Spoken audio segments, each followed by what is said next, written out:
नमस्कार दोस्तों, मैं रमाशंकर डिमरी तोलिका दर्शन चैनल में आपका एक बार फिर से स्वागत करता हूं। और आई होप आपकी तैयारियां बहुत ही अच्छे से चल रही होंगी। तो आज हम फिर से एक बार वेस्टर्न आर्ट के ऊपर प्रश्न लेके आए हैं। तो आज का पहला प्रश्न है, फोंद दी गॉम गुफा किस देश में स्थित है? ये काफ़ी महत्वपूर्ण गुफाएं हैं। फोंत दी गॉम गुफा किस देश में स्थित है? और विकल्प देखते हैं, स्पेन, इंग्लैंड, फ्रांस और इटली। तो जो फोंत दी गॉम गुफा है फ्रांस में स्थित है, तो विकल्प सी सही हो जाता है। और आपको जितनी भी गुफाएं हैं जो प्री हिस्टोरिक आर्ट से रिलेटेड हैं, उन्हें ज़रूर देखना है कि वो किस देश में स्थित है, कहाँ पर स्थित है। अगर किसी वैली में है तो वैली का नाम भी आपको ध्यान में रखना है। तो इस तरीके के प्रश्न ज़रूर यहाँ पूछे जाएंगे। अब देखते हैं अपना दूसरा प्रश्न, पिंडाल गुफा किस देश में स्थित है? विकल्प देखिए, रूस, इटली, चीन और स्पेन। और ये पिंडाल गुफा जो इसलिए भी महत्वपूर्ण है क्योंकि यहाँ से भी काफ़ी प्रीहिस्टोरिक चित्र मिले थे। तो ये पिंडाल गुफा जो है ये स्पेन में स्थित है, तो विकल्प डी सही हो जाता है। और तीसरा प्रश्न देखते हैं, इट्रस्कन कला का समय क्या था? और विकल्प देखते हैं, 323 ईसा पूर्व से 31 ईसा पूर्व, 450 ईसा पूर्व से 300 ईसा पूर्व, 8वीं सदी ईसा पूर्व से 4थी सदी ईसा पूर्व और 490 ईसा पूर्व से 480 ईसा पूर्व।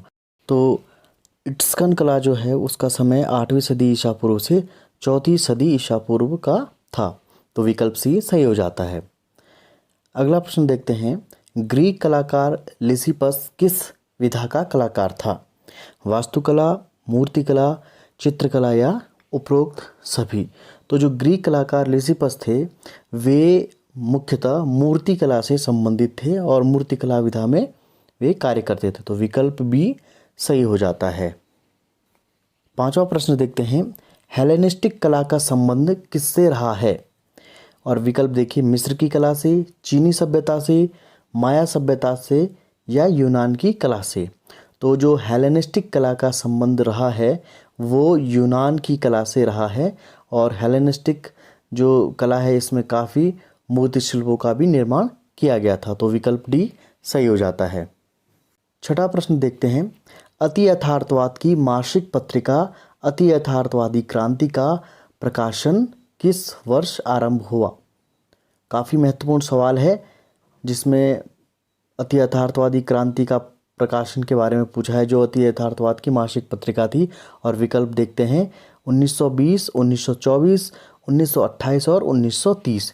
तो इस प्रश्न का सही जवाब हो जाता है 1924 में अति यथार्थवादी क्रांति का प्रकाशन आरंभ हुआ था। तो विकल्प बी सही हो जाता है। अगला प्रश्न देखते हैं, सल्वाडोर डाली का जन्म कहाँ हुआ था? पेरिस, मिलान, बार्सिलोना या मॉन्ट्रियल में। और सल्वाडोर डाली काफ़ी महत्वपूर्ण चित्रकार हैं और इनके जो महत्वपूर्ण जो पेंटिंग्स है उसमें जलता जिराफ और मेल्टिंग वॉच काफ़ी महत्वपूर्ण और प्रसिद्ध हैं। तो सल्वाडोर डाली का जन्म हुआ था बार्सिलोना में। विकल्प सी सही हो जाता है। आठवां प्रश्न देखते हैं, सर्वप्रथम कोलाज का प्रयोग किसके चित्रों में हुआ? रेजान एवं वान गो, पिकासो एवं ब्राक, रूबेंस एवं ब्रूगेल के या मोने एवं माने के।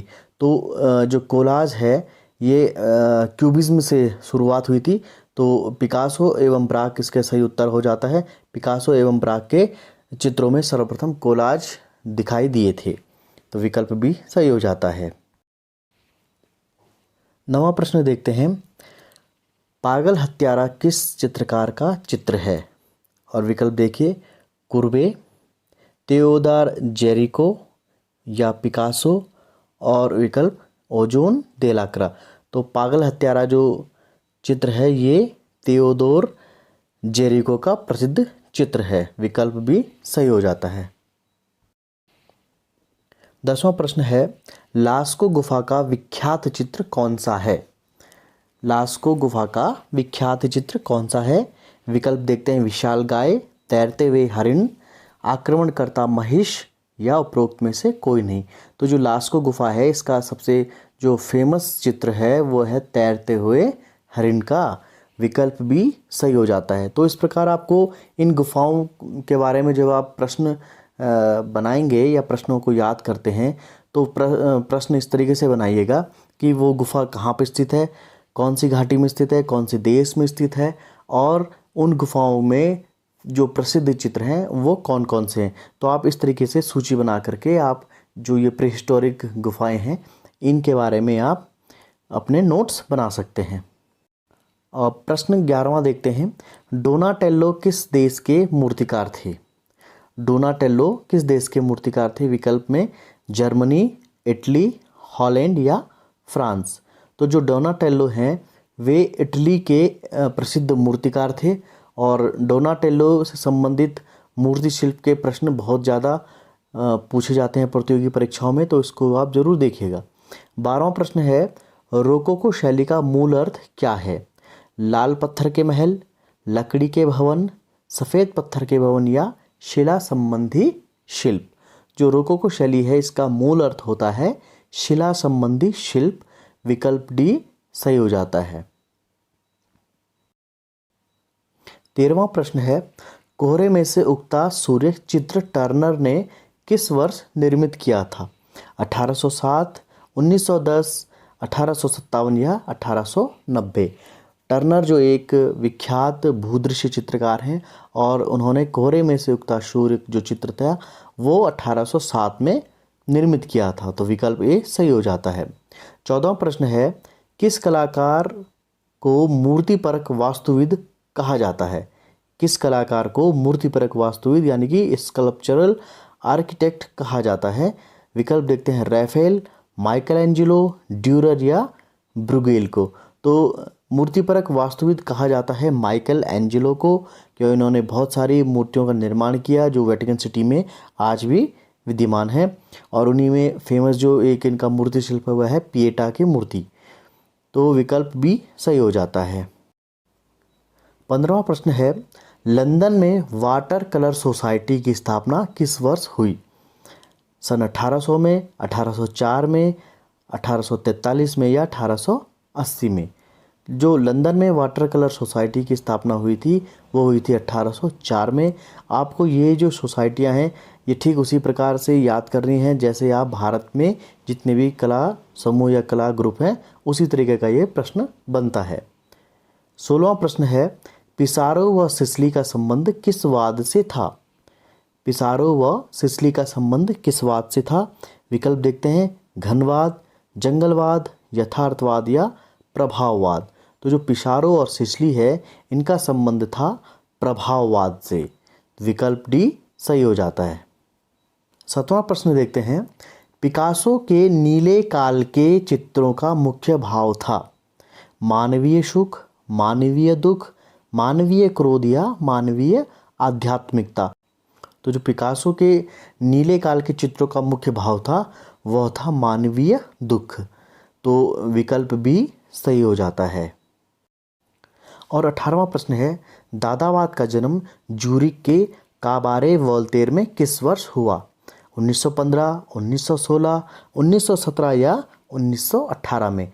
तो दादावाद का जन्म ज्यूरिख के काबारे वोल्टेर में 1916 में हुआ था। यानी 1916 में दादावाद जो वाद था इसका प्रारंभ हुआ था। विकल्प भी सही हो जाता है।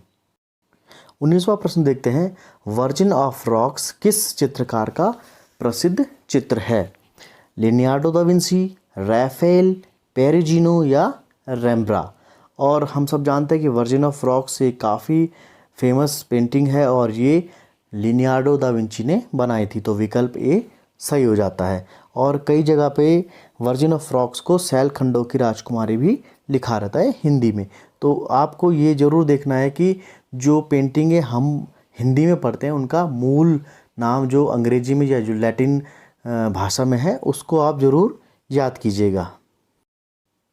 20वां प्रश्न है, ईसा का अंतिम भोज नामक कलाकृति है? ईसा का अंतिम भोज नामक कलाकृति है। अब इस बारे में पूछा है कि ये क्या है। देखिए विकल्प में चित्र है, मूर्ति है, ग्राफिक चित्र है या भित्ति चित्र है। तो ईसा का अंतिम भोज जो है वो एक भित्ति चित्र है, म्यूरल है ये, तो विकल्प डी सही हो जाता है। अब आप इसमें कन्फ्यूजन ये मत कीजिएगा कि अंतिम भोज लिखा है तो ये चित्र होगा। अंतिम भोज जो जो लास्ट सपर है वो लियोनार्डो दा विंची का एक चित्र है, और यहाँ पे ईसा का अंतिम भोज लिखा है, ये एक म्यूरल पेंटिंग है। ठीक है, तो ये कन्फ्यूजन आप बिल्कुल ना रखिएगा। पिछले अंक में हमने आपसे सवाल किया था रिटर्न ऑफ बुद्धा किस भारतीय कलाकार की प्रसिद्ध पेंटिंग है, और जो ये रिटर्न ऑफ बुद्धा है, ये जो पेंटिंग है, ये पेंटिंग बनाई थी नंदलाल बोस ने, और आप में से काफ़ी लोगों ने इसके सही उत्तर दिया है। और सबसे पहले जवाब दिया है पूजा कर्णवाल रुड़की से, नीतू शाक्या मैनपुरी से, कविता नाथ देहरादून से, मनोज शर्मा कुशीनगर से, विनोद चौहान उत्तरकाशी से, रामवीर सिंह प्रधान विनय हरिद्वार से, गौरव नौटियाल देहरादून से, नितिन सैनी रुड़की से, प्रियंका चौहान उत्तरकाशी से, रेणु दोसाद, इन्होंने जगह का नाम नहीं लिखा है अपना, पल्लवी कोटियाल देवप्रयाग से, अरुण पांडे, प्रदीप सिंह रुड़की, होशियार सिंह पिथौरागढ़, सुभाष सिंह, सुनील कुमार प्रयागराज से, प्रतिभा गंगवार बरेली से, धर्मेंद्र कुमार हरिद्वार से। आप सबको शुभकामनाएं जिन्होंने सही जवाब दिए हैं, और उनको भी मैं शुभकामनाएं देता हूं जिनके जवाब किसी कारणवश गलत भी हो जाते होंगे। तो घबराए ना और तैयारी अपनी जारी रखें। और आज के अंक का सवाल है Sarojini Naidu school of performing art, fine arts and communication कहाँ स्थित है। सवाल एक बार फिर से सुन लीजिए, Sarojini Naidu school of performing arts, fine arts and communication कहाँ स्थित है। और जब भी आप अपने जवाब दें तो अपना शहर का नाम उस जवाब के साथ में ज़रूर मेंशन कीजिएगा। और जो लोग अभी हमारा चैनल पहली बार देख रहे हैं वे सब्सक्राइब करना ना भूलें। अगर वीडियो आपको अच्छा लगता है तो लाइक कीजिए और वीडियो को शेयर करना ना भूलिएगा। तो मिलते हैं अगले अंक में, तब तक के लिए दीजिए मुझे इजाज़त। नमस्कार।